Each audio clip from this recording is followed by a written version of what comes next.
The dictatorship of the Committee of Public Safety is now in charge, but remember by 1794 Maximilien Robespierre is going to take over and rule solely for a short period. He was born into a bourgeoisie family, and Robespierre truly believed that principles were everything, that virtue was everything, that human beings were really nothing, and anyone who did not put virtue first would have to be sacrificed. He once said, "Terror is nothing other than justice, prompt, severe, and inflexible. It is therefore an essence of virtue. Break the enemies of liberty with terror, and you will be justified as founders of the Republic." It was Robespierre's tactical skill that led him to ally with the sans-culottes. He saw the need for the Montagnards to be allied to the people if the revolution was to survive. He said, "What is needed is one single will. The danger within France comes from the middle classes, and to defeat them we must rally the people." Although Robespierre shared many ideas with the sans-culottes and was popular with the people of Paris, he was never really one of them. He never took part in demonstrations and was never carried shoulder high by the people as Marat was. He was a rather remote figure, and in the end he's going to pay for his radicalism. Towards the end of 1793, the government had begun to overcome the problems that had threatened the existence of the Republic. The federal revolts were crushed, food supplies were moving into towns and cities, the value of money was rising. In the West, they defeated rebels. French armies were also doing well in the war. It appeared that the CPS policy for defending France was proving to be successful. With renewed confidence, the convention's committees could now begin to claw back much of the power which had passed to the sans-culottes and their organizations. At some stage, it was likely that the government and the sans-culottes would come into conflict. There was administration confusion in many departments in the fall of 1793, as local revolutionary committees, revolutionary armies, and representatives on missions interpreted the law or ignored it on a whim. The government could not tolerate anarchy indefinitely, as it undermined its authority, yet it had to act carefully in case it upset its supporters among the sans-culottes. The first steps to tame the popular movement were taken in September of 1793. The convention decided that the general assemblies of the sections should meet only twice a week. In October, the convention passed a decree that the government was to be revolutionary until the peace. This meant the suspension of the Constitution of 1793. Although this was planned to be a temporary measure, the Constitution was never put into operation. A major step to restore central control was taken on the 4th of December 1793, when the law of Frémilière established the revolutionary government. This law gave two committees full executive power. The CGS was responsible for police and internal security, the Revolutionary Tribunal, as well as the surveillance committees, and that came under its control. The CPS had more extensive powers. In addition to controlling ministers and generals, it was to control foreign policy and purge and direct local government. The chief officials of the communes and departments who had been elected were placed under échelons nationaux. The representatives on missions sent out by the convention in April were now put firmly under the control of the CPS. All revolutionary armies, except that in Paris, were to be disbanded.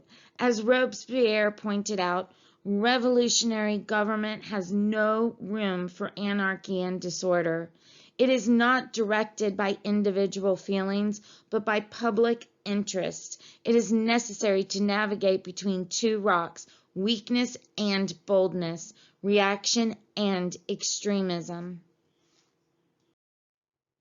The new policies resulted in the end of anarchy, breaking the power of the sans-culottes, and providing France with her first strong government since 1787. However, it rejected many of the principles of 1789. The constitutions of 1791 and 1793 had established decentralization, elections to all posts, the separation of legislative from executive power, and an impartial justice system. Now all of this was reversed.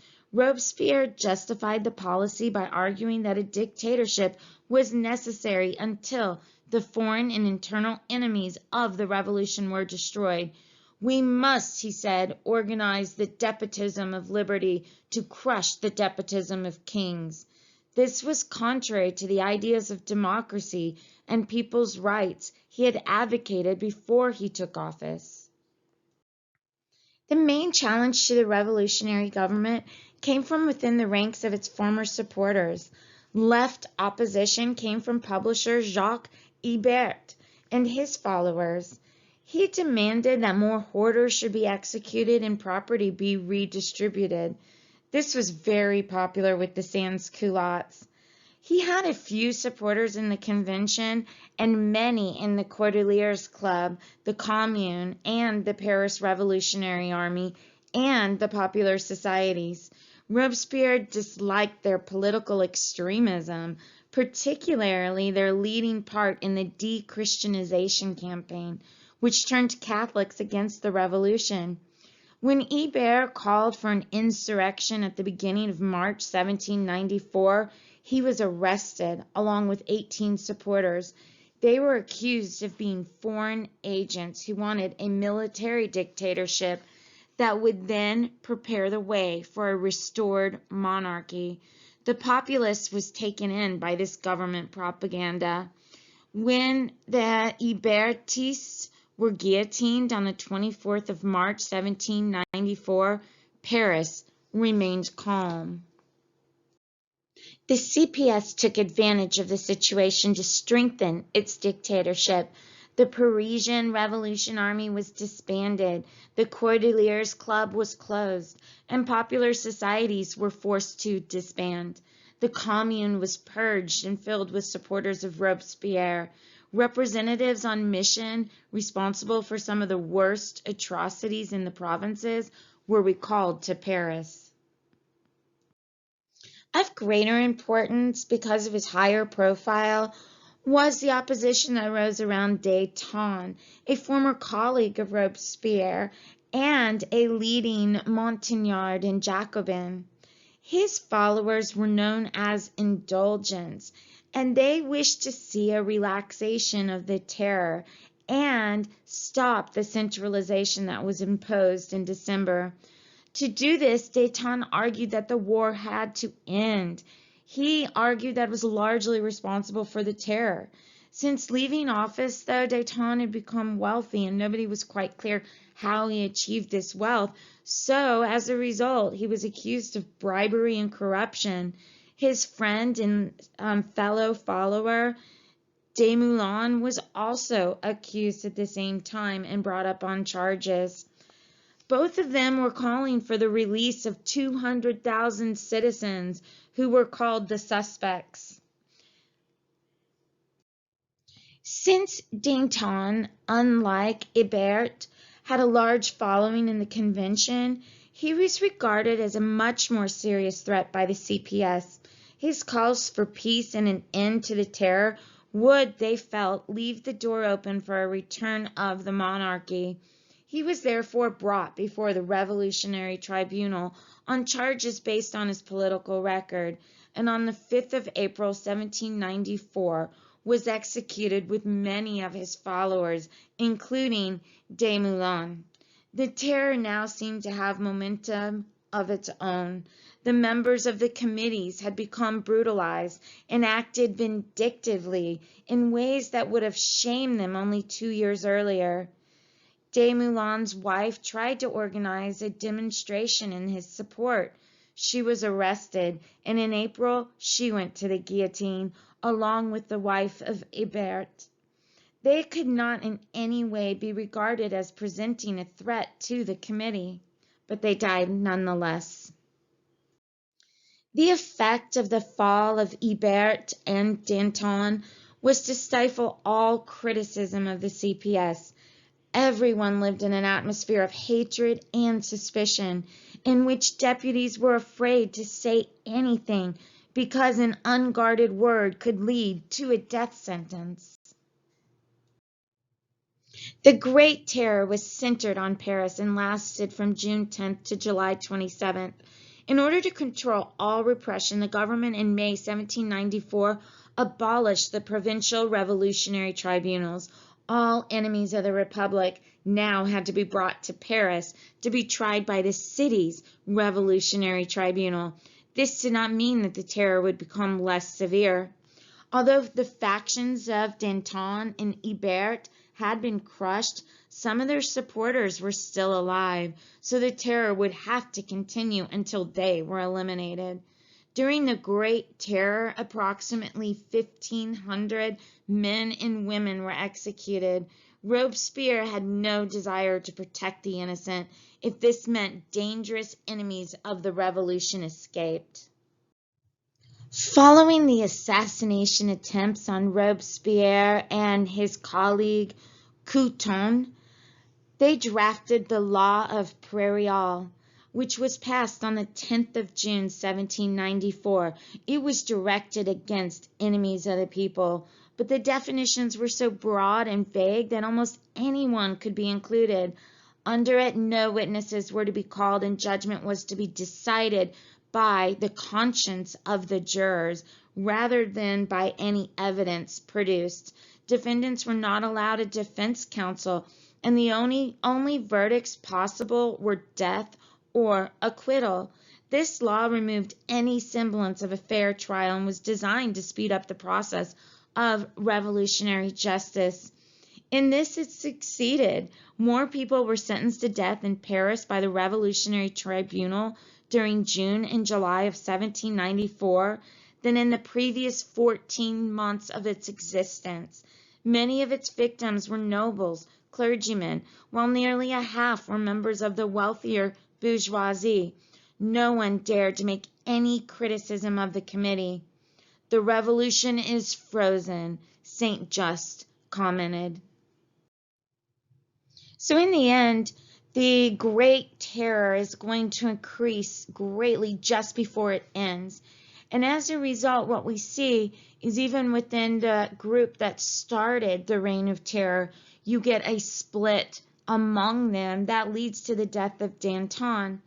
You know, Danton is an interesting case. He was born into a bourgeoisie family, much like Robespierre.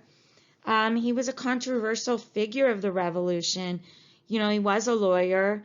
He was appointed president of the Cordelier Club, and he was an administrator within the Commune and one of the earliest deputies to the convention. So he was fully involved within the revolution from the beginning up into his death when he was labeled an enemy. Danton, again, is one of those controversial figures. He was loathed and loved in almost equal measure. Many hated him because he was suspected of being corrupt, untrustworthy, and in the pay of the royal family. Others loved him for his vast energy, determination, and fine speech-making abilities. As Minister of Justice, he delivered a rousing speech calling for the defense of a nation after the fall of Verdun to the Prussians. He said this: "The bell that we are going to sound is no alarm bell. It is the signal for the change against enemies of the fatherland. To vanquish them, we must show daring, more daring, and again daring, and France will be saved." In the end, Danton became a moderate within his own radicalism, and that is really, truly what cost him his life. And in the end, Robespierre becomes a victim of his own radicalism, which will cost him his life in the end. In the end, the terror could not have happened without the main instruments that were created in order to organize it, like the Committee of General Security that dealt with all matters relating to internal security, or the representatives on mission that were sent to the departments to enforce it, or the revolutionary tribunals, which, tried counter-revolutionaries, or the committees of surveillance, which monitor people, or the CPS, Committee of Public Safety, which effectively ran the government and passed the decrees. You get price fixes on grain, Organization for France to fight a total war. Communes and sections begin to search for hoarded food, and sans-culottes are sent to the provinces. Anyone suspected of counter-revolution is arrested. There's fixed price on all foods and goods. And eventually, a lot of these mechanisms will extend and centralize the power of the CPS. They will redistribute some property of suspects to the poor, and they will reform the Revolutionary Tribunal to speed up executions. And in the end, this far extremism is going to lead to actually the fall of Robespierre.